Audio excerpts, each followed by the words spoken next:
want to tell that there is an advertising server for the novel and THAT book 2 is out, and a Halloween special book is being made.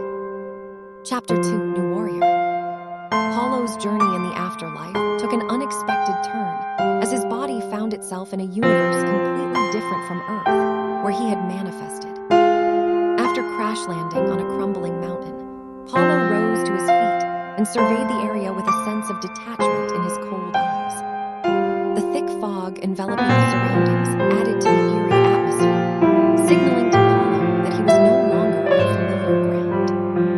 As the mountain began to break apart, Paulo felt himself falling, only to hit the ground with a jolt that tore his arm. Despite the injury, he remained stoic, devoid of any emotional response as his wound miraculously healed in an instant. This newfound state of detachment allowed Paulo to process the events unfolding before him with an unsettling calmness. With his surroundings now becoming more visible, Paulo witnessed bizarre creatures rushing towards him, their otherworldly forms creating a sense of unease in his immortal soul. Despite his weariness from the stresses he had endured, Paulo managed to push himself up, ready to face whatever challenges lay ahead in this strange new realm. As he took his first tentative steps in this mysterious universe, a sense of calm determination overcame him, sparking a glimmer of curiosity to explore this uncharted territory beyond the physical and into the realms of the unknown. On the ground, Paulo wonders what the bizarre sea creatures chasing him are. When one of the creatures snaps its jaws right towards him, he rolls away and coincidentally presses into a human skull that was lying on the ground. Terrified and furious, he screams and curses the people that made him commit suicide. When Paulo tries to climb up a broken mountain, he trips and falls down the pile of rubble. He notices that this place is dangerous and would need to figure out a way to get back to Earth. One of the soul beast's tires to kick Paulo in the stomach, but he blocked it, and it caused his arm to rip off. Paulo then stepped back and picked up a stick, but he did not know that his left arm has grown back. Paulo lifted the stick up, but did not realize that some cosmic green energy was forming around the stick, and then Paulo swings it down, cutting the beast in half in the mountain behind it. Paulo then said to himself while dropping the stick, "So being dead has its perks." Paulo was shocked to see a city while he was sprinting across the wilderness, because he had assumed that there were no towns in this world. When he finally made it into the city, the residents gave him a lot of strange looks because it was his first time there. Then Satoshi noticed the town sign on Gristle Hollow.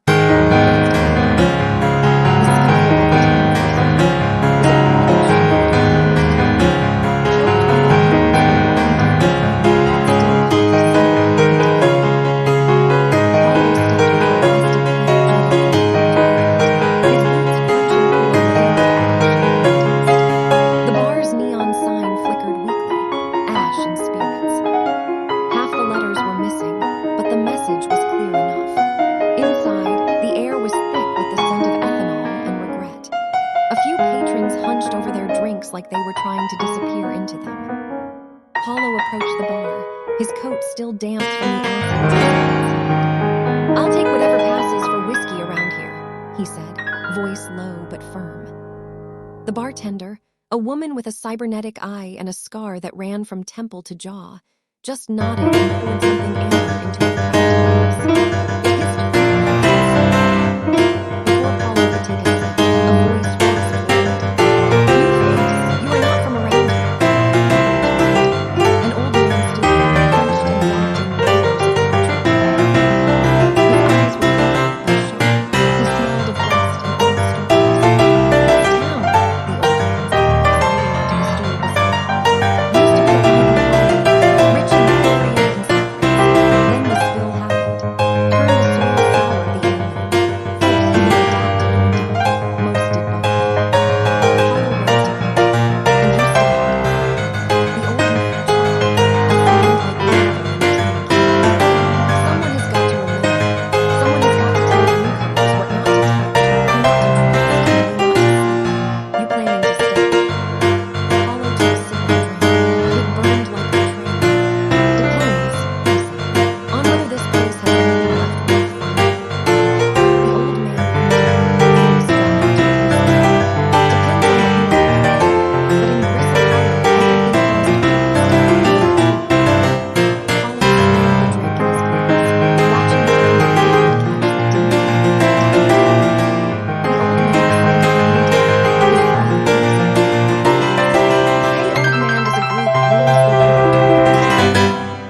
asked if anyone rules the world, the old man said, voice low and gravelly. Truth is, it is not ruled, it is contested. Two factions, two visions. Paulo's eyes narrowed. Who are they? The old man tapped a crooked finger on the ball. First, there is the ghost face group, shadows in suits. They do not build, they consume. Any power source they find, soul, energy, elemental cores, ancient tech, they drain it dry and twist it into their own arsenal. They do not care if it is sacred, sentient, or screaming. Paulo's jaw tightened. So they harvest the soul creatures, rip their essence for fuel. The old man nodded slowly, eyes dim with memory. They call it reclamation. I call it slaughter. Paulo leaned forward. Is there anyone who fights back? Someone who protects the innocent? A faint smile tugged at the old man's lips. There is a team known as the Cosmic 10, Guardians of Balance. Each member radiates a distinct glow, 10 colors, 10 virtues. Red for courage, blue for wisdom, green for healing, yellow for hope, black for resilience, brown for grounding, white for purity, pink for compassion, purple for vision, orange for joy.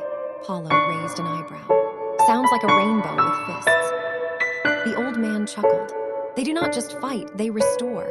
When the ghost face group corrupts a region, the Cosmic 10 brings it back.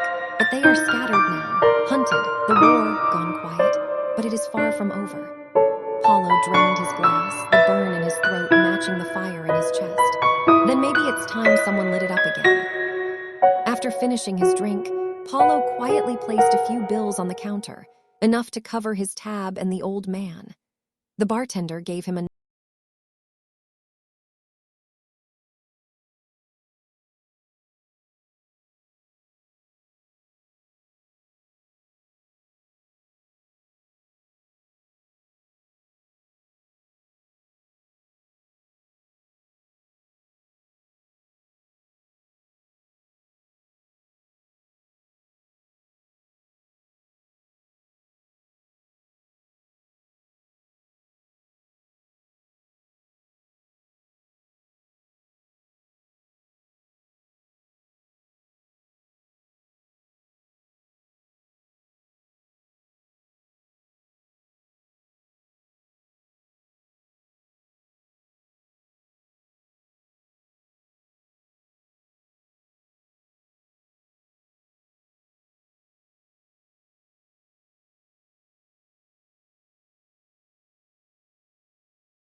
His contacts were still there. Ava, Alexis.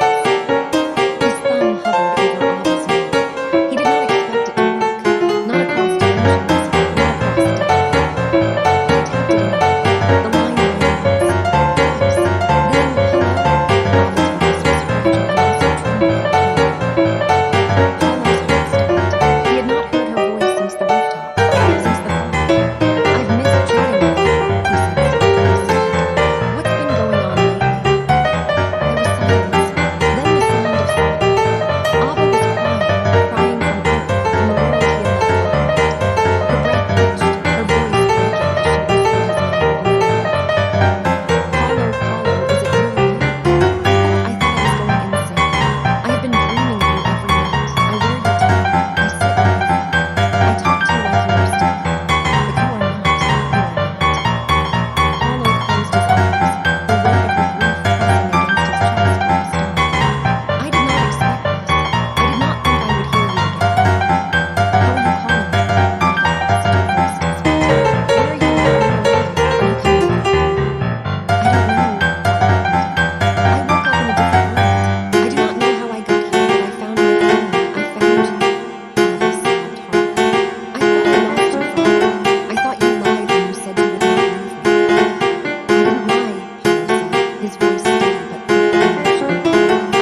Ava hung up the phone. Her hands were still trembling, her breath uneven. The call had left her shaken, but not in despair. For the first time since Paulo's death, she felt something spark inside her. Hope. She rushed to find Saya and Suki, her footsteps echoing through the hallway like thunder. When she finally spotted them near the lockers, she did not wait for greetings or questions. She grabbed their arms, eyes wide and brimming with tears.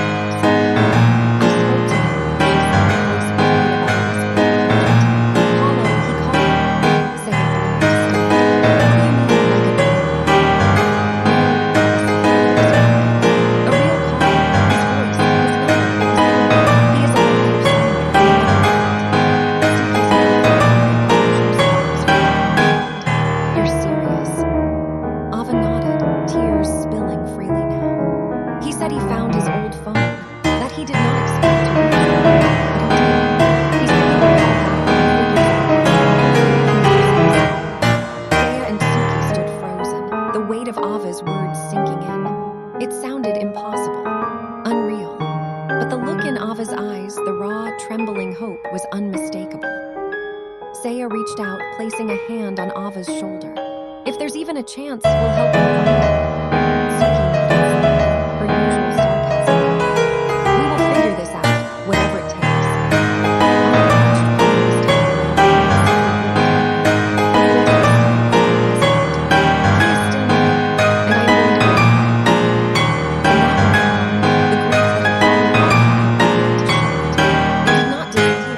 Transformed into obsession, into purpose, into a fire that would burn through every reality if it met the Back in Paulo's room, he was strolling around the table when he noticed then, the flash of streaming down, as he sensed the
unreadable to most, but beneath the surface they carried something precious. Good news. Ava's eyes were brighter than ever. Her wrist still wore Paulo's scarred tie, but now it looked less like a shackle than a knife. She had heard his voice. He was alive somewhere, and that changed everything. They spotted Alexis near the playground, slouched against the wall with his usual hairstyle. Earbuds dangling from his head. He looked up at his expression shifted when he saw Ava's face.